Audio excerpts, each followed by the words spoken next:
Well, welcome to the final panic room. I know that my colleague Steve is in tears and not being able to do this anymore, but don't worry. Seriously, we are going to return on a weekly basis. We're moving into the kitchen and we're going to look at some of the issues that actually we've been looking at the past couple of panic rooms. And the one we're going to finish with today, which is Gervais and Brand again.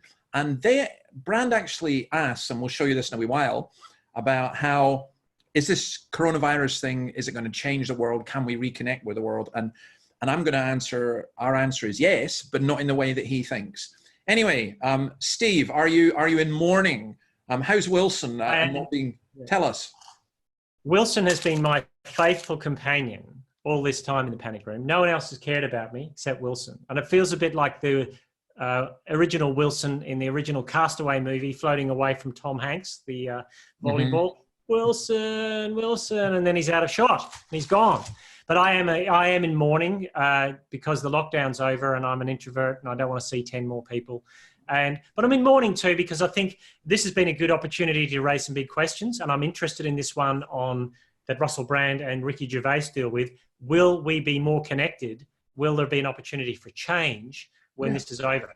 But first of all, I want to show you something. Look, can you see my shirt? Yes. Never underestimate a man. Sorry, there you are. Never underestimate an old man on a bike. That's me. Yeah. I went out on my bike today and there were some people in the middle of the motorway who thought I shouldn't be there. Amazing, really. So that doesn't look like you, Dave. I express myself in a typically Scottish way. Gervais. Brand talks a lot and waffles quite a bit. Gervais just, I don't know.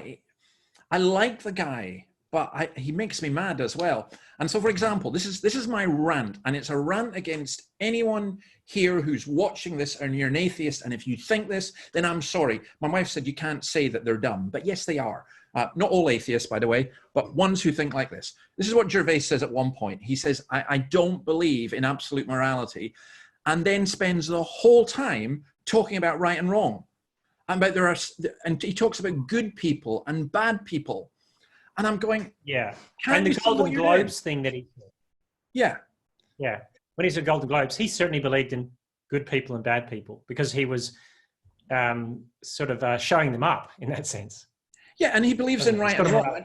And he tries to justify it by saying this. I mean, where did right and wrong come from? He basically says it's a societal construct. Now, Steve, tell me, I'm sure you know, what is the problem with right and wrong being a societal construct? Well, then it depends on the society, doesn't it? Because then you go, how could you point out something in another society that's wrong, even if it's racism or mass murder or whatever it is, because that's a societal construct. Very dangerous thing to say, and almost leads to hyper-nationalism. It leads to hyper-nationalism. It also leads to great social injustice because the people who make the laws in the society are the rich and the powerful. Under Christianity, all are equal under the law. Under Christianity, it's God's law that overrides everything and all are equal. Under Ricky Gervais's world, it's people like him who have media power or politicians or the multi-billionaires who get to determine what right and wrong is. And that, do you know this? Gervais is so conservative in the worst sense of the word. Do you understand what I'm saying? I do, because in one sense, once you get that amount of power, the most progressive people become conservative in how they play that out. But are you going to show us a video, or are you just going to keep ranting? No, I think I'll keep ranting. The video is actually probably a bit nicer. Let's see if I can manage to share it with you. You tell me, answer this question while I find this video, okay? Yep. What do you say, and Gervais says this when he says, I treat all religions equally. Well, in one sense he doesn't, because he treats all religions equally from a particularly religious perspective.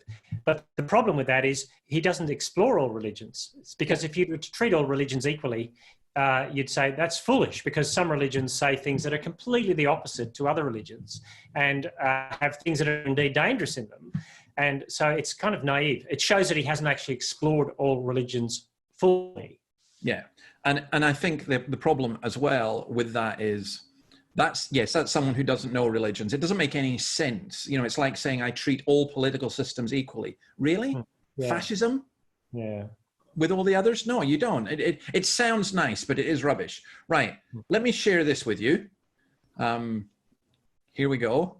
Just this last bit. Listen carefully. Consciousness itself, commonly referred to as the hard problem. And from these sort of individual experiences, whilst I've not had anything that you would call typically religious, Jesus emerging out of a tunnel, Ganesh lashing around, or any of that sort of stuff, what I've had is like well, it's highly bloody interpretive, because say there's this one breath thing I do. You breathe from the abdomen very aggressively, and then you sort of take a sharp inhale, and you nearly, well, a medical man would say what you're doing there is hyperventilating and nearly passing out. But from the inside, what it feels like is bloody hell. For this moment, I'm aware and I am not me. What is this? What is this? Is there a possibility that my awareness, your awareness, the awareness of all animals, and an awareness that's impossible to read is somehow present in all nature, in all matter? And if that's true, then there's a kind of a genuine cohesion and togetherness between all of the beings of the earth and beyond.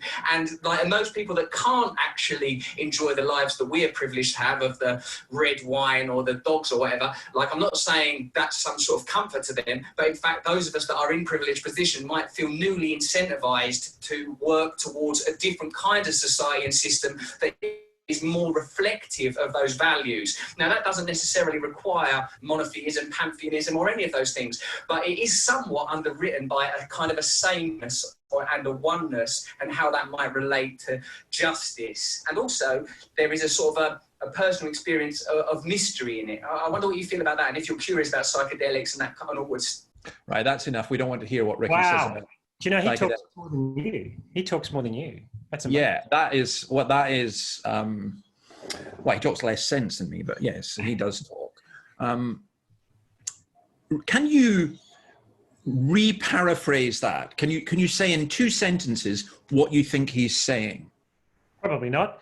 But he is saying this, that from the position of privilege that Ricky Gervais has, it's very easy to say that there's nothing, because why would he need it? Mm-hmm. But is there a wider sense of mystery in the world that needs to be explained, that Ricky Gervais can't explain, but also with the world that he lives in, doesn't need to? He's got everything on tap. Yeah. And I think also what he's saying this, he does this all the time. He talks about spiritual connection. It's really the one, I am one with the water. I am one with I am one with the animals. I am one with the cockroaches and all that kind of stuff. And he then is saying, and this, he realizes immediately the problem with it. So he tries to defend himself against it, because it does sound as though a wealthy, very privileged person is saying to the poor, you just need to realize you're one. And, you should be rejoicing in our prosperity, because we're all part of the one. And he tries to qualify that, but he fails. But there is a Christian understanding of the universe being united and connected. I'm assuming, as a well-known theologian, you are fully aware of this and you are able to explain to us what that is. Well, the fact that everything is created by the one created God shows there's a deep connection, that we're not a dualistic understanding of the world either, that there's sort of spirit and matter and they have nothing to do with each other. That can't be. And God hasn't put the world together that way. So in one sense, we're connected, but the way God has created things separates and makes a distinction between creator and created. And Russell doesn't quite get that. Or if he does get it, he doesn't want to admit it. No, he doesn't get it, and he backs off. You'll note how he's saying to Gervais, it doesn't mean monotheism. Actually, it does. It does. Yeah. If you're going to have science, it requires monotheism. Now, that's a controversial statement, which I'm not going to say anything about. If you get annoyed at that, you'll have to listen to our weekly show, because we will discuss that. But basically, modern science arises out of monotheism. I would say morality arises out of monotheism. And I would also say this, that the connectedness and the oneness comes in Christ. Yeah. So it talks Paul talks about Christ reconciling all things to himself. Now, that's what Brand's looking for, But his way of getting it, either through drugs, stroke, mystical experience, stroke, some kind of airy, fairy, waffly philosophy, doesn't work. Yeah. Yeah. When he said he took a deep inhale, I wondered, he's just switched this inhale for that inhale. Yeah. That's right. It's just, I mean, this is what frustrates me about it. Gervais frustrates me because he talks about morality and what's right and wrong and can't say what it is and has a logical basis for it that's illogical. Brand frustrates me because he talks about spirituality and everything being one, but has no basis for it. And both of them have no basis because they leave out Christ. So, sorry, that's my sermon over. But it's so important, Steve, isn't it? This is so important because you and I live as human beings in this world where we suffer pain, where we experience loss, where we get angry, where we get hurt, where we hurt. And we're just saying, how can we get this oneness, this connectedness, this beauty, this love, and all this kind of stuff? And what we're saying is, here we are in the panic room. This is not a religious answer. We're saying the answer is in Christ, not in Wilson, but in Christ. Yeah. Look, I'll just finish this by saying never underestimate two old men with podcasts, microphones, and video cameras. See ya. Yeah, see ya. Listen, we are going to do this on a weekly basis, so come on to the Third Space website and we'll put up some stuff about there. If there are subjects that you'd like us to look at, feel free to do so. Thank you so much for all of you who've contacted and made comments. Even those who are a wee bit negative, that's all Steve's fault. But for those who made positive comments, thank you very much. Personally, thank you. And I do have to say, we do have to, Steve, I think we cannot go without thanking our wonderful producer, camera woman, whatever else we wish to call her, Janelle. Yes, thank you so much, Janelle. Both of us have great faces for radio. You could have swapped in at any stage if it had become too much. Yeah, it would have, yeah, but then, Beauty and the Beast is how we could have called it, but we won't. Yeah. Right, listen, guys, it's been great. It's been great to be in the panic room. It's the end of April. At least here in Australia, it seems as though the panic is subsiding, maybe in other places as well. But we know that all the issues that we've been talking about will continue. So hopefully see you next week. Thanks.